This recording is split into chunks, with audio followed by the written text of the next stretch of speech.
Aujourd'hui, jeudi 20 mai, on parle de feedback avec Nathalie Tanguay, qui est agronome, coach et autrice, bien évidemment. Salut Nathalie. Bonjour Louis-Philippe. Là, feedback, c'est sûr que c'est un terme anglais. Alors, si on était pour mettre vraiment des mots français pour le décrire, on parle de quoi exactement quand on parle de feedback? Dans le fond, le mot en français, c'est rétroaction.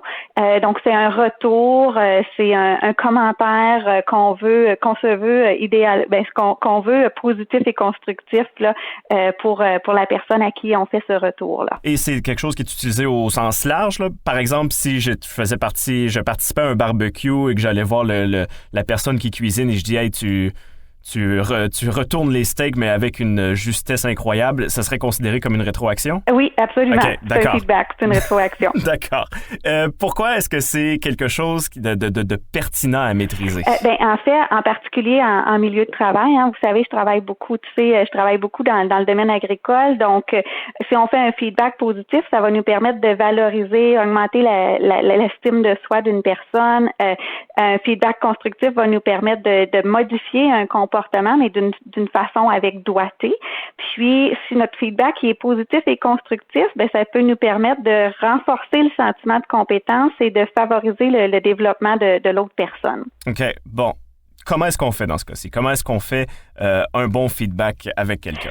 En fait, il y a 3 conditions pour un bon feedback. Et ces 3 conditions-là, c'est la crédibilité, la légitimité et la permission.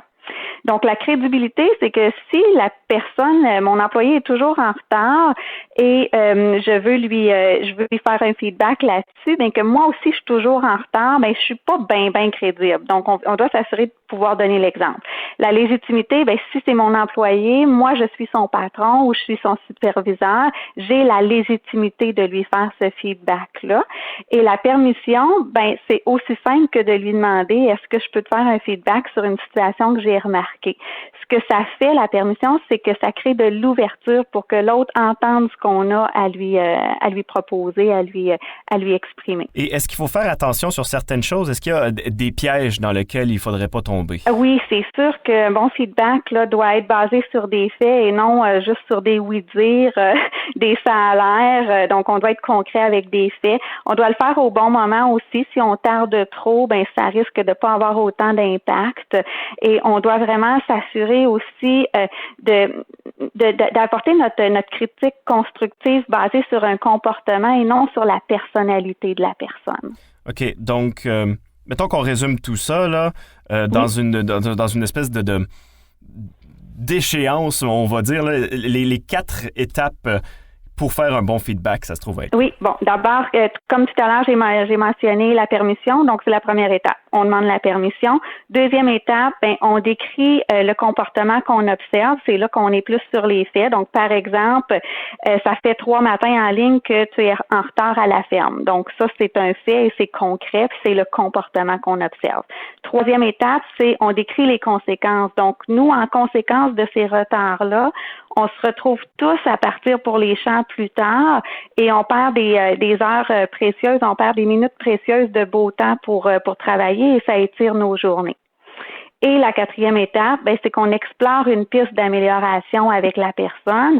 Par exemple, on pourrait lui demander, qu'est-ce que tu aurais besoin pour parvenir à arriver à l'heure le matin?